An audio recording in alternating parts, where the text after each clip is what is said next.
আসসালামু আলাইকুম, welcome to my channel Sabrina's blog BD.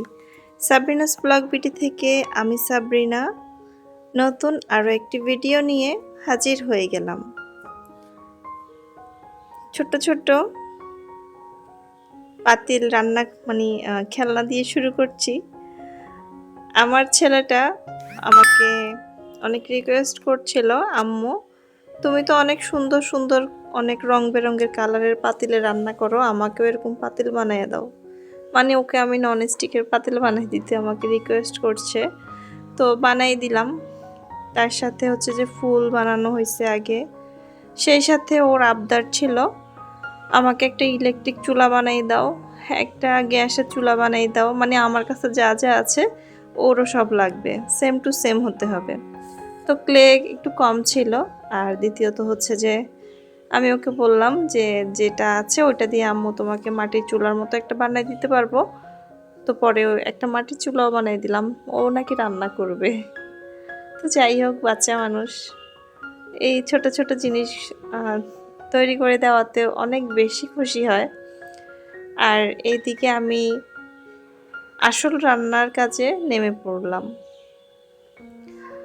দুপুরের জন্য রান্না করছি, ইলিশ মাছের ডিম ভুনা করছি, আর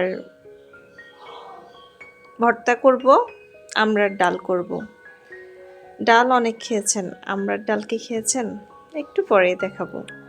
আর এখানে একটা প্লেট রাখলাম চামচটা রাখার জন্য, তা না হলে কিন্তু চামচের গায়ে যে ঝোল লেগে থাকে সেগুলো যে কোনো জায়গায় লেগে যাওয়ার সম্ভাবনা থাকে। চামচটা যেখানে সেখানে রেখে দিব, এটা কিন্তু আপনাদের জন্য একটা টিপস। আর এখানে আমড়ার ডাল রান্না করব, নিয়েছি মরিচ, টমেটো, পেঁয়াজ, রসুন আর আমড়া। এখন তো আমড়ার সিজন, আমরা টক ডালটা রান্না করে খেতেই পারেন। আমার ডিম ভুনাটা প্রায় হয়ে এসেছে, আর সেই সাথে সাথে এখানে আমড়ার ডালটাও বসিয়ে দিব। সামান্য পরিমাণ মসুরের ডাল নিয়েছি, আর পেঁয়াজ, মরিচ, আমড়া, রসুন, টমেটো সব কিছু দিয়ে একটু হলুদ আর পরিমাণ মতো লবণ দিয়ে চুলায় বসিয়ে দিচ্ছি। আমরা যেভাবে নর্মালি ডাল রান্না করি, আমডাল রান্না করি, ঠিক সেভাবেই আমড়ার ডালটাও আমি রান্না করছি।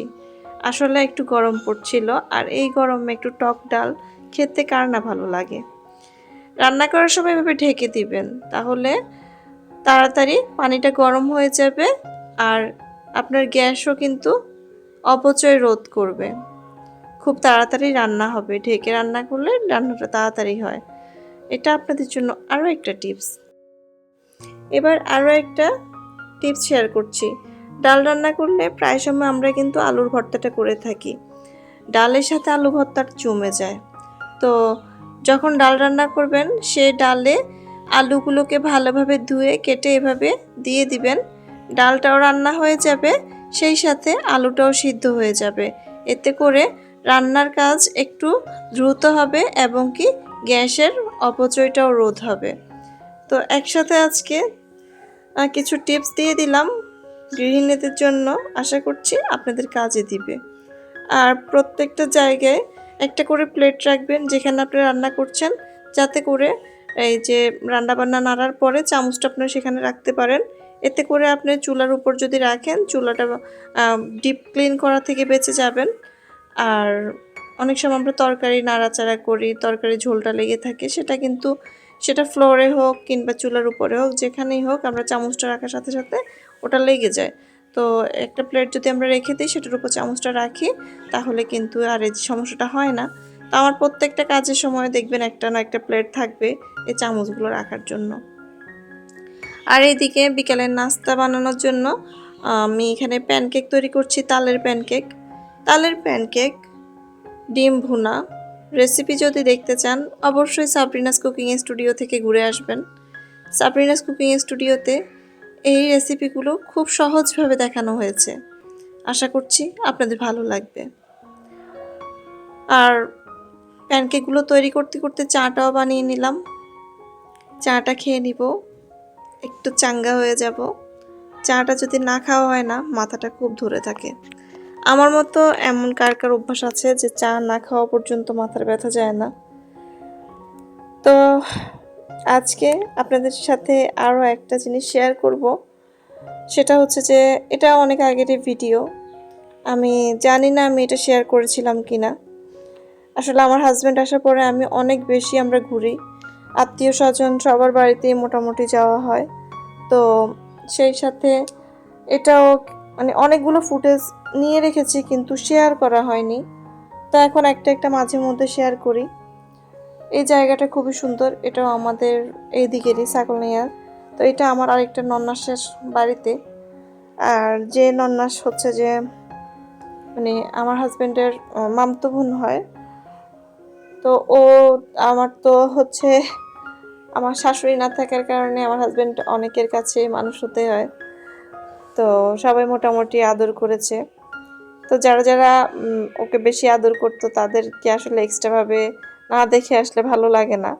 যখনই আসে, যতবারই আসে, তাদের কথা স্মরণ করে হলেও তাদেরকে আমরা একবার হলেও দেখে আসি। তো এই আপুটার বাড়িতে এসেছি। আসলে আমাদের একই এলাকায় মানে একই রোডেই আমরা আছি, কিন্তু কাছে হলেও মানে যাওয়া হয়নি ওনাদের বাড়িতে। আপুটা অনেকটা রাগ করেই ফেলেছে। তো আপুর হাজব্যান্ড হচ্ছে যে আমার হাজব্যান্ডের শিক্ষকও বলতে পারেন। ওকে মানে ওর দুলাভাই হয়। তো এই বোনটা হচ্ছে যে ওকে অনেক বেশি আদর করছে একদম ছোটবেলায়।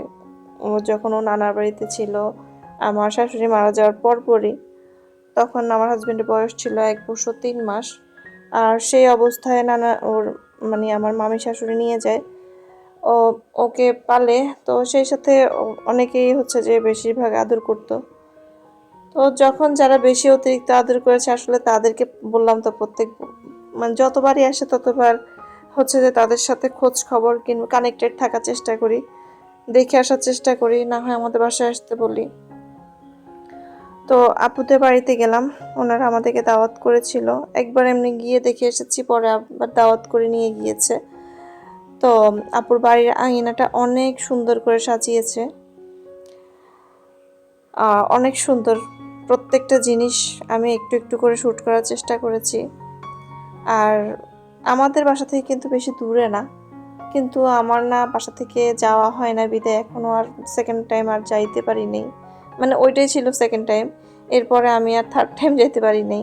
ওনাদের বাড়ির আঙিনাটা খুব সুন্দর, প্রত্যেকটা জিনিসের ছোঁয়া আছে এখানে। মানে একটা গ্রামের বাড়িতে যা যা থাকে প্রত্যেকটা জিনিসের ছোঁয়া এখানে আছে। দোলনা রেখেছে। তো আমি যাওয়ার পরে বলছিল আমার ভাইয়ের ছেলেদেরকে একটু ঘোরাও, দোলনা চড়াও। আমার ছেলেটা একটু বেশি দুষ্টুমি করছিল। তো ওর ফুপিটা বলছিল যে না, আমার আমার ভাইয়ের ছেলে মানে আমার ভাইহুত, যেটা আমাদের এদিকে বলি আর কি, ভাইয়ের ছেলেকে ভাইপুত বলে, ভাইহুত মানে আমাদের আঞ্চলিক ভাষা। তো মানে উনি বিরক্ত হচ্ছিল না, আমি বিরক্ত হচ্ছি, ওর বাবা বিরক্ত হচ্ছিল, কিন্তু আপুটা বিরক্ত হচ্ছিল না। উনি বলছিল ছোট মানুষ এরকম করে। এই যে ওনাদের একটু ধান করে নিজেদের জন্য, তো সেই ধানগুলো নিজেরা কিন্তু পরিচর্যা করে, ধানগুলো নেয়। তো আমার ছেলেও ওইখানে দুষ্টমি করছিল। এই যে দেখুন, নিজেরা আবার গরু পালে, সেই সাথে মুরগি, সব কিছু আছে। আর আপুদের এখান থেকে খাওয়া দাওয়া শেষ করে চলে যাই হচ্ছে ফুফু শাশুড়িকে দেখতে। আসলে বললাম না, প্রত্যেকটা মানুষকে হয়তো আগে হোক পরে হোক গিয়ে দেখে আসার চেষ্টা করি। তো ফুফু শাশুড়িদের বাড়িতেও যাই। আর সেখানে ওই যে ওই বাড়িতে আগের যে আমি আপুদের বাড়িতে গিয়েছিলাম, তো ওখান থেকে আব্দুল্লাহ একটা কৌটায় করে ধান নিয়ে আসছে। সেই ধানগুলো হচ্ছে যে মুরগিকে খাওয়াচ্ছে, মানে এ বাড়ির ধান ওই বাড়িতে গিয়ে ও তাদের বাড়িতে গিয়ে হচ্ছে খাওয়াচ্ছে। তো ওইখানেও অনেক মজা করছে। এটা ছিল আমার দেবরের ছেলে, ফুফাতো দেবরের ছেলে। তো এই টোনাকেও আমরা নতুন দেখছি সেদিন, অনেক ভালো লাগলো। তো আমার মেয়ে সহ বসে আছে। আর এই দিকে হচ্ছে যে আমার আন্টিটা, মানে আমার ফুফু শাশুড়িকে আমার হাজব্যান্ডরা আন্টি ডাকে। তো আন্টি অনেক কিছু বানিয়েছে, নাস্তা করছি। তো আজকের ভিডিওটা এ পর্যন্ত, ফিরে আসবো নতুন কোনো ব্লগ ভিডিও নিয়ে। সে পর্যন্ত সবাই ভালো থাকবেন, সুস্থ থাকবেন। আল্লাহ হাফেজ।